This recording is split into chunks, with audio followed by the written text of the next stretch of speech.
This is Robbie McKenzie, Youth Ministry 6.3. Comes from Nehemiah 6.3, says, "I am doing a great work, and I cannot come down." I have with me Dale Jenkins from the Spring Meadows Church of Christ.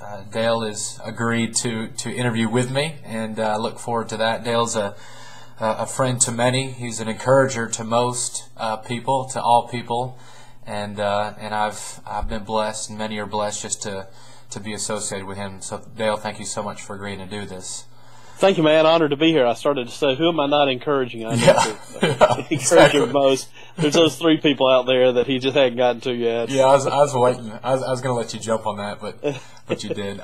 We're talking a little bit about staff relationships. You've been in churches with a lot of staff, and then you've been in churches with you as the staff. And so just the first question really is a question about positive staff relationships, and how do you cultivate positive staff relationships. And what I mean by that is I guess for those of us who work with one or two or three other youth ministers and maybe a secretary or an elder on staff or something like that, it becomes interesting to deal with different relationships and different people. And so the goal is to have positive relationships. And so how do you cultivate that? All right. Thank you for the question. And first of all, thank you for having me on. I'm always excited when I learn about something new, and I knew you had done this, but I've not had a chance to download any of them or anything, so I'll start doing that. I believe it all starts with some basic commitments that we make. I sat down in the last multi-staff church that I worked with, and I wrote down, I will be this, I will do this, and then just a basic general commitment of we'll have each other's back. I refuse to listen to gossip about another person. I will always commit to believing the best about a person that I work with. Why would I have been a part of bringing somebody on board, a staff I'm a part of, if I didn't trust the person? So if I trust them, then I want to believe the best about them regardless of what comes up. I've been in situations where it proved not to be successful, where I heard some things that turned out to not be true, to be true, that I didn't want to believe, and I was kind of happy that I was gullible about it. I would rather be the guy that believes the best about somebody. In fact, 1 Corinthians 13 says, "Love believes all things," so I want to believe the best about somebody. Then that goes around and butchers a guy for rumors that are going on about it. Because you're going to be in ministry, there's going to be some people that are going to gun at you. There's going to be some rumors that are going to go around about you. Somebody's going to try to get you in one way or another. So I think it starts with that basic commitment, and then I think some of it, is time together, spending time together. It's hard to build trust in a relationship unless time is spent together. I talked to a guy not long ago. We were talking about staff relations, and he says our staff eats lunch together 4 days a week. I thought, 4 days a week, man, that's an awful lot. I don't know. I don't eat lunch with myself 4 days a week. Right. But the staff he works with is very healthy, and they trust each other, and they trust each other really because they know each other. Absolutely. And so I think those are two things that are kind of intangibles: the time you spent together, and then the basic commitments you make to each other. Absolutely, that's awesome. And kind of on the negative side, and I'm sure you've, as connected as you are to other ministers, you've heard of some pretty nasty stories about staff relationships, and I don't want to get into those stories, but just hearing and listening and sharing some wisdom there. What are some pitfalls that you would say we need as youth ministers, as pulpit ministers, as whatever minister? What are some pitfalls that we need to avoid when it comes to staff relationships? Well, something you said just then kind of triggered something in my mind. Few of us are really trained to work in multi-staff settings. Yeah. I mean, I don't know what it's like now. Maybe when you were in school they did, but when I was in school, there was no such thing as a multi-staff church out there. There were so there were so few of them that had more than one staff member. And so should it surprise us that you have a lot of staff conflicts when there is no real training for there to be multi-staff churches? Sure. But there are a couple of things, though, that come to mind that I think are kind of big things for us to consider and for us to think about when it comes to staff relations. One is that I think is huge is what I'm going to style the spin of negative energy. The spin of negative energy. Maybe you've never been in a relationship like this. I know I have. I don't think I've ever been in a relationship like this with a staff member, but where you start, the friendship builds, and you kind of start by talking about a problem, whether it's a problem at work or a problem in the church or a problem wherever, and you talk about that problem, and before too long, the problem becomes the relationship. Everything in the relationship is built on it. So you can't get together with that person without bad-mouthing the elders. You can't get together with that person without, it's what has become the relationship. So I call it the spin of negative energy, and I think we've got to avoid that. The truth is, as a staff member in a multi-staff setting, you're going to know more bad about every situation than most anybody else in the church, typically even more than the elders will know, because people come to you and they'll share things and they'll tell you things. And so then if every time I get together with my involvement minister, all we do is talk about all the people that aren't involved, sure, then it becomes a drain on my energy to do work for the Lord, my ministry energy, because all we're doing is negative spin. Absolutely. And then the second thing I wrote down on this one is this idea that when help turns to gossip, I think that's a real pitfall in staff relationships. So, Brother Smith's out there, and he and his wife are having problems, and so we talk about the problems and what's going on, and eventually, if we're not careful, it becomes less about really caring about the person and more about following the train wreck. And it becomes gossip about the person. So I think that's a couple of the pitfalls. Another pitfall, and this is the third one. I only had 3 written down on this, and the third big pitfall that I see is competition.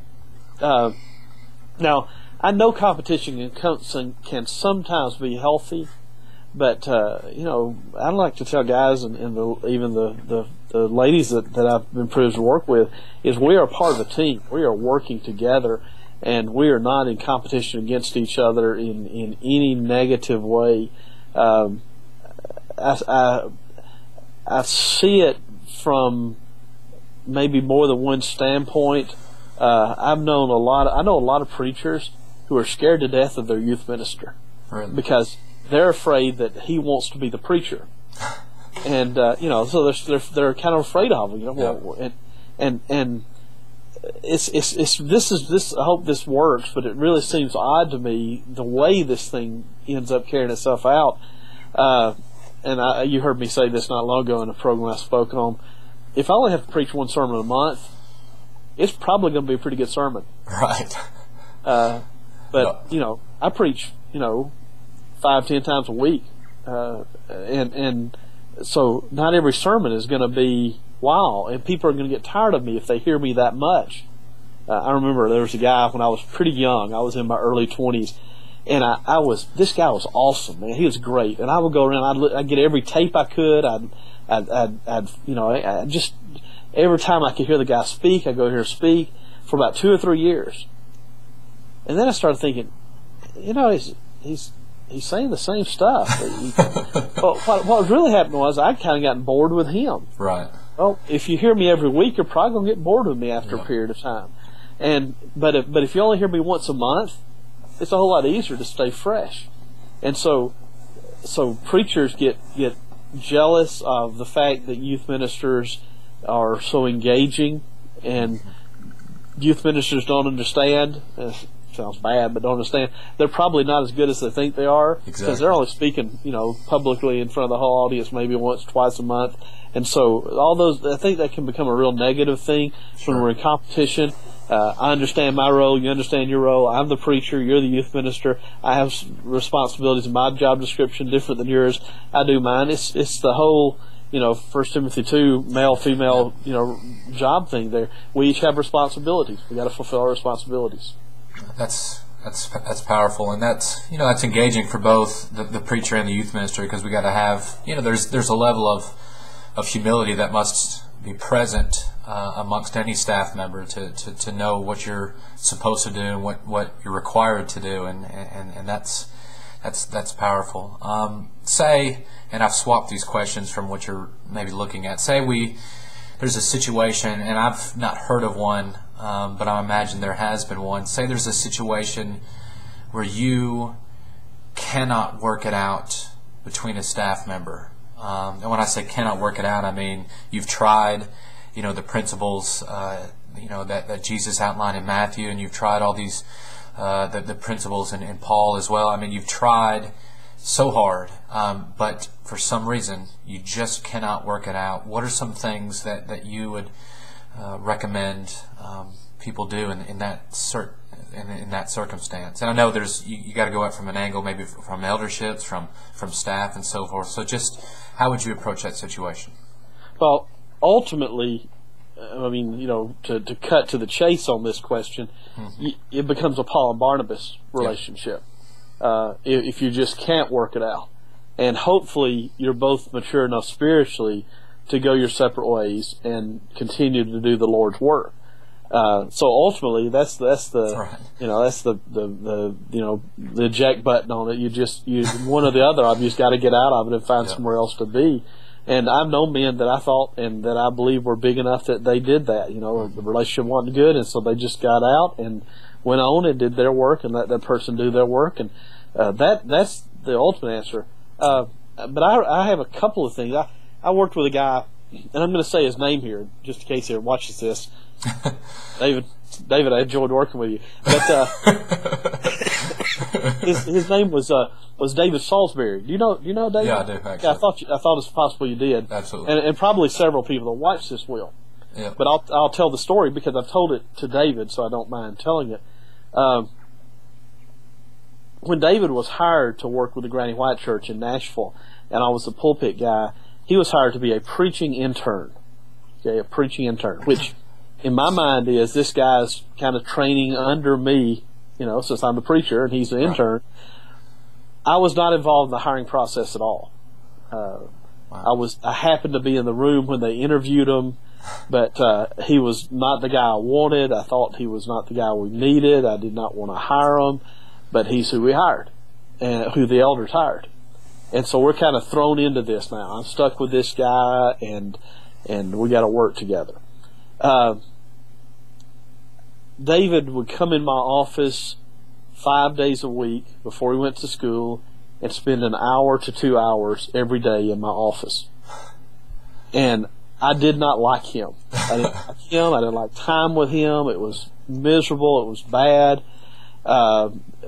His ideology, his concept, his direction, we just didn't get along. Now, I think it was probably more my fault than his fault looking back on it, but we just didn't get along. It was just a bad situation. We had a Wednesday evening early service every week when I was at Granny White. It was designed for the college students. I was in there every week and didn't teach all the time, but taught a good bit. And David would come in there as well. That was one of his responsibilities that he had. So he would. Somebody had taken a bunch of pictures at one of them. And they just random photos and everything. And they took one of me, and David was in the picture. And I don't know if I can audibly set this up or even visually, but the picture depicts me with my head bowed down, and my head kind of in my hand, and he's standing. The camera's close to me, and in the distance, he's standing up talking. And the picture looks like that I am totally exasperated. What's going on? It's like, oh man, I gotta listen. And when I saw the picture, I thought, I can't believe that somebody caught me showing how I actually feel about this guy. Right. And what it turns out was he was praying, and I had just had my head bowed. But But when I saw the picture, I thought, this has gone too far. And so I called my secretary in the office, a great lady there at Granny White, Kathy, and I said, Kathy, something's got to change. I mean, he comes in here every day. He spends an hour or 2 hours every day. It's draining my time. It's draining my energy, and we're not getting anything accomplished. And she said, well, why don't you change it? And I said, well, how can I change? She said, well, he's the intern. You're the preacher. I said, just change it. She said, here's what I will do. We'll just set this up where he gets 15 minutes a day. Doesn't get an hour, doesn't get 2 hours. He gets 15 minutes a day. But you've got to commit to doing something about 15 minutes. And so I prayed about it, and thought about it, and talked to Melanie about it, to my wife about it, and finally I thought, I'm wasting an opportunity here. Dave is a good man, and so he would come in every day, and I really started putting stuff on the table and saying, all right, let's deal with these things. And what had been a very adversarial relationship became a very intimate relationship, and to this day, David is a guy that I highly respect and love being around. I'm thankful for his work and his service. But it took us both being bigger than the relationship. Sure. Realizing we've got... So what I wrote down in my notes in this is not to give up too quickly on relationships. Okay. We burn the relationships too quickly sometimes, and instead of making effort to change them. That's great. That's great. This is probably more close to home to you now.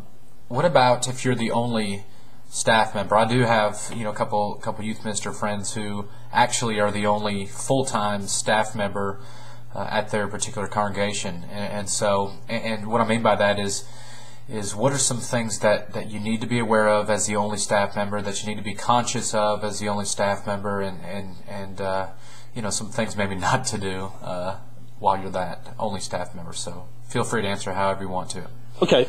The first one's pretty simple, and that is the situation I'm in now. I'm the only full-time staff member, and it's really interesting because we're about 500-600 folks, and that's unusual today to see that. But the biggest thing I think that I have to think about is avoiding laziness. There is nobody that goes to our building. I don't have an office at the building. So I have to get up every morning. I have nobody. There's nobody going to call me on the carpet and say you didn't show up today. There's nobody that's going to say you slept till 9. There's nobody that's going to say you've lazed around all day and you haven't done anything. You've got to avoid laziness. Yeah. And if you can't avoid laziness, you need to avoid being the only staff member at a church. The second thing I thought about is you need to find another staff to join. It may be Andy Stanley, it may be Ed Young, but one of the others said that we are born for community. Absolutely. And I really think that's a great statement. And so if I'm out on an island over there isolated by myself, think about the movie, and I'm drawing a blank right now, that Tom Hanks starred in which Survivor, or what was it? Castaway. What did Hanks look like when they got him off that island? I mean, he looked awful. I mean, his beard, and just had unkempt hair and nasty as clothes. Of course, obviously, he didn't have the conveniences to keep himself living that way. But that's kind of how we end up when we're on an island by ourselves. Nobody to check on us. We're just out there. So, what I think is that you join another staff, and my staff now is other preachers. So I get together at least once a week, sometimes 2 or 3 times a week, with other groups of preachers that keep me sharp and that keep me focused, that I can bounce ideas off of, where I don't become the second big danger of being a solo staff member is you become a god to yourself, basically. Absolutely. I mean, I win every staff vote we have right now. Every time we vote on a matter, I win. I get my way every time in any staff matter. But the danger, you begin to think I'm right about everything. I always get so that's where that other staff kind of helps you. Plus, they keep you fresh. And so I would say the third thing is to check your creativity levels as you go. excuse me, Ed Young, and I mentioned a minute ago, Ed Young Jr., says that he tries to vary locations where he studies and where he goes, and in varying those locations, he finds himself being more creative. So, I'm over here at Starbucks one day, and then one day I'm at another little coffee shop, and maybe go to Moe's, and maybe at my house, maybe in the office. But I vary the location to help keep myself creative. That's what I do. That's awesome. That's awesome. Kind of wrapping up. I'm interested in what other ministers and professors and so forth are reading, and if you, and I know this is like an impossible question, and every time I ask it, it's tough. But if you had 3 books right now that you would recommend to any youth minister or minister in general, what would those books be? That is such a big question. Right. But I can name a couple that have been powerful influences on my life. One is an old book called The Power to Become, and it's written by S.C. Boyce. It's written back in maybe the 40s, but the 50s, I believe. S.C. Boyce taught at Lipscomb for years and years, and this is just a little small book, and the way I ran across it's interesting. When I moved to Granny White, my dad mentioned this book, and he didn't know it, but S.C. Boyce only had one child, his daughter, and his daughter was still alive at that point and was a member at the Granny White Church. Oh, wow. And so I asked her about the book, and it just so happened she had an extra copy of it, and I got it, and it was autographed. He'd autographed before he died. It was autographed. Wow. And I gave it to Dad. I gave Dad the book. It's a Christmas gift. And then when Dad died not long ago, and we were going through his library, I found the book, and I got it, and I read it. It's a powerful, powerful book, Power to Become. Then I would mention Andy Stanley's book, Communicate for a Change. His book on preaching dramatically influenced me in a number of different ways. And then the third one I mentioned is probably it was written in 84, 85, maybe 86 even, Restoring Your Spiritual Passion, a Gordon MacDonald book. Gordon wrote Ordering Your Private World, Restoring Your Spiritual Passion, and Rebuilding Your Broken World, I think was the third one in that trilogy. The first 2 books were huge hits, and he got big on the speaking circuit and everything, and then he had an affair, and it just tore his world apart, and he rebuilt it. But the Restoring Your Spiritual Passion really helped me a whole lot in energy levels, things like that. I do want to mention one other book that's not very popular out there, called The Most Loving Place in Town. And I don't even know who the author of that book is. And it's not an old book. It's only been out a couple of years. So I think it's a really good one to consider as well. Okay, thank you. Say I'm just now starting my first youth ministry job. It's my first ministry job. It's a full-time job. Very, very, as I've been telling people, wet behind the ears, very, very green. What one bit of advice would you give me? Wow, that is a huge question. When I first thought it, I thought, well, the easy thing would be to say pray, spend a lot of time in prayer. Yep. Easy thing would be to say spend a lot of time studying the Bible. That'll never let you down. Right. The easy thing would be to say love the people. Those things are all intangibles, I think. The one I wrote down, though, when I finally thought of what I would answer this with, would be just make something happen. Yes. Don't sit around and watch stuff. Don't sit around and wonder years from now, why has my ministry not been effective? Start early on by saying, I'm going to make a difference where I am, and just try your best to be a catalyst for good, make something happen. Awesome. Well, this is Youth Ministry 6.3. This is Dale Jenkins. We've been talking about staff relationships. Thank you so much, Dale. Hang on a little bit. Appreciate you so much. Thank you for listening.